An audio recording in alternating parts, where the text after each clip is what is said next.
Story of Captain Robert Dollar, who first saw light of day in the little Scottish town of Falkirk back in 1844. A score of years later, his family left Scotland and came to Ottawa, Canada.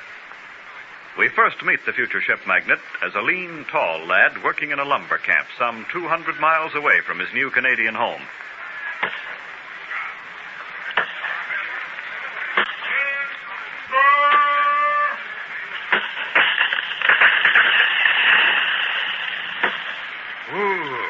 That's work. Aye, but it makes a man happy and strong. Yeah, you're right there, Dollar, my boy. It does. But I'm going to rest a bit. Not me. I've work to do. What's that you've got there? Pencil? You see, I have figuring to do. And being a hail of paper, do my figure on these chips of bark. Figuring, huh? What kind of figuring? Arithmetic, mainly. Yeah, I'm learning to work problems. What for? Well, look, you man. You see, you use a whetstone for making your axe keen, don't you? Sure. So I'm learning figuring to sharpen my wits. A lot of good that'll do a lumberjack. I don't intend being a woodsman all my life. No? I have a strong desire to go to sea. You mean be a sailor? Mayhap. I can't see my blood. For generations, my people have sailed the sea. Well, these timberlands are good enough for me. When your wits get sharp enough, you better see the big boss. I hear he's figuring on cutting down the overhead. Maybe he can use you for figuring instead of hacking away at these trees. Here comes that big one.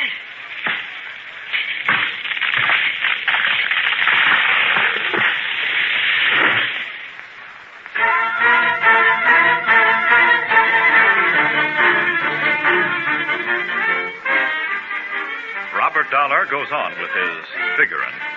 And as the years roll by, he gives up lumberjacking, invests his hard-earned savings in a tract of virgin timberland. All goes well until the fatal Black Friday in 1869. The market reels and totters and prices crash like a falling tree.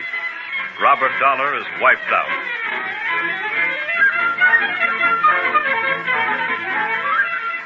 Then he meets a pretty Canadian girl, Margaret Proudfoot, falls in love with her, and in spite of financial difficulties, they are married. In 3 years, he recoups his losses. 6 years later, we are in his home in Marquette, Michigan, where he now owns a vast stretch of timberland. Margaret, how'd you like to go to California? Bob Dollar. Go touring the country and leave the children home? No, Margaret. I mean, move to California. Bag, baggage, and family. But who'd look after your lumber business? Well, what would you do if I told you I had an offer to sell our acreage here? Bob, are you serious? Margaret, do you ken that California's right spat on the ocean? Well, of course I know it is. Bob Dollar, do you mean to say you still want to be a sailor? It's been in the blood for generations, Margaret. Well, then why not buy a boat and sail it on Lake Michigan?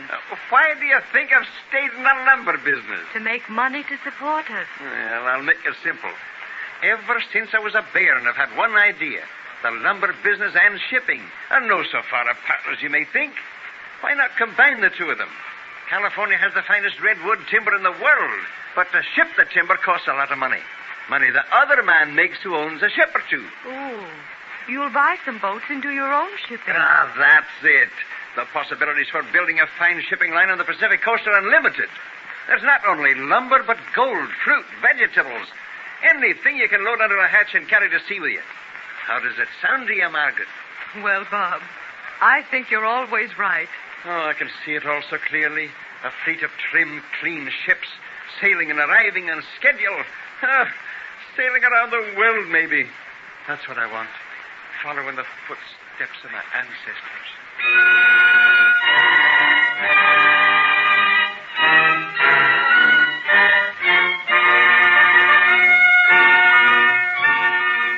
And so, with the wholehearted support of his wife and 3 sons, Robert Dollar organizes a shipping line on the Pacific coast.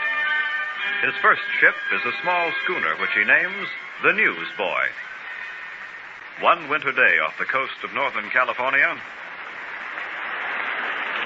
Well, Mr. Dollar, this is weather. Aye, Captain Folsom, heavy weather. Yeah, this is the kind of a sea which makes a man sorry he ever bought a small ship, isn't it? Chris, I've told you before.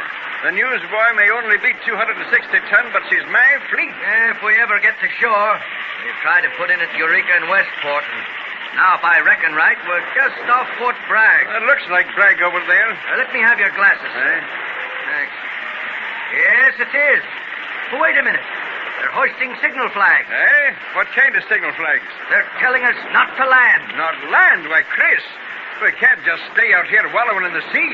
It might be better than piling up on those reefs. Yeah, that's what we're doing, Captain Paulson. Hard to port. Raise the starboard. Full speed ahead.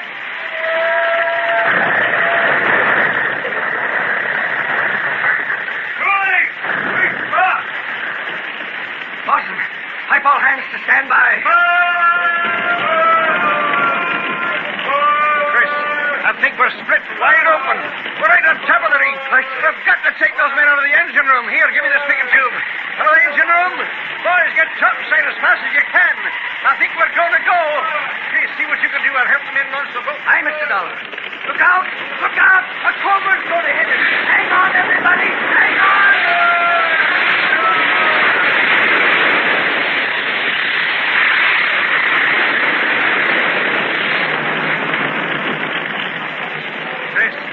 Chris, that wave.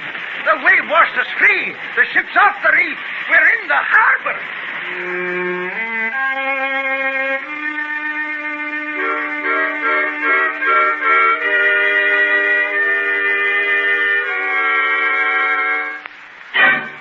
And so, to the first Dollar vessel, which is so miraculously saved from a watery doom, Dollar adds more and more ships until his name is known in every port of the seven seas. As the years pass, this tall, white-haired man inspires confidence. His friends are legion. Now, 70 years old, most men would think it time to retire from the shipping trade. But not Robert Dollar. He is dissatisfied with the new maritime laws of the United States, which permit only government vessels to sail under the colors of the American flag. No one realizes better than Robert Dollar what a national calamity this is. But not until the Great War begins in 1914 does he see his chance to get the government to bring about the changes so badly needed. One morning in the Merchants' Exchange in San Francisco.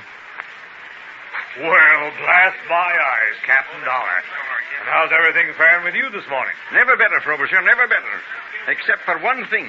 I want to talk to you about the spot we're in because of those unfair regulations the government's imposed on the shipping trade. And do you want to turn politician on us, Captain? No, by Joe, I don't. But look, you man, war going on in Europe, all our rightfully owned American ships, only under a foreign registry, tied up all over the world. Yes, I know. But what can we do? Politicians in Washington have made it the law. Oh, but hang it all, man. It's only a matter of common sense. Here we are, supplying the world with commodities. Paying out our good money because we're forced to use foreign registry. When all of us ship owners should be allowed to run up the American flag on every one of our vessels. All right, Captain, go ahead. Well, why don't you come to Washington with me and talk it over with Secretary McAdoo and President Wilson? But will they listen to us? We'll make them listen. And every American ship owner has got to get behind this policy. Remember this, Frobisher. There can never be a great America without an American merchant marine. Now let that sink in. There can never be a great America without an American merchant marine. Never be a great America without an American merchant marine, gentlemen. And so, Mr. President Wilson, Mr. Secretary of Treasury McAdoo, and gentlemen, I say to you that this is an emergency. Something must be done to release the cargoes now tied up and put the American flag back on every American-owned ship. Mr. President. Mr. J.P. Morgan. Mr. President, I heartily approve of all that has just been said by Captain Dollar. And to help things get started, I extend to you, on behalf of J.P. Morgan and Company, a credit of $100 million to help buy bills of exchange to float the cargoes now frozen in practically every port in the world. It'll take $25 million, Mr. President. I'll subscribe another $10 million for our company. Gentlemen, I'm dumbfounded. I'd thought, I must admit, that this problem was impossible of solution. But half of it is solved right now. Mr. Dollar, if you will, with the consent of the Secretary of the Treasury, select 3 other owners to constitute a committee, and you 4 gentlemen will go into a conference at once and draft a bill to bring America's shipping back to America. I will have that bill passed in both House and the Senate by 10 o'clock tomorrow morning.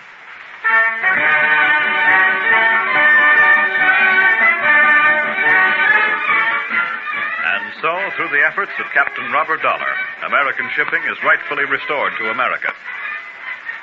Years pass. The Dollar Line expands and grows, solidly entrenched in the annals of American maritime history.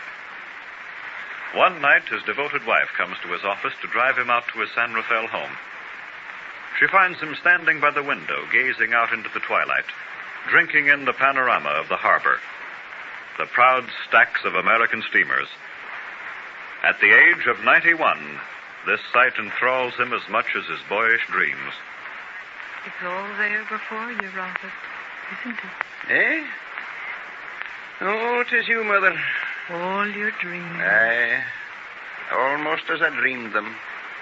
It's all reality now. Not only to me, but to thousands of people. Some of them who never heard of America before. You've raised a fine family of boys, too, Robert. No finer in the world, Margaret. No finer. What's bothering you tonight? Bothering me? Nothing. Nothing at all. Except I'm just starting to feel the need of a rest. For the first time in my life. You work too hard. Here, Mother. Let me take your hand. There. Robert, don't go pulling me down in your lap. Now, you just sit here quiet, Margaret, and we'll watch this day fade into darkness together.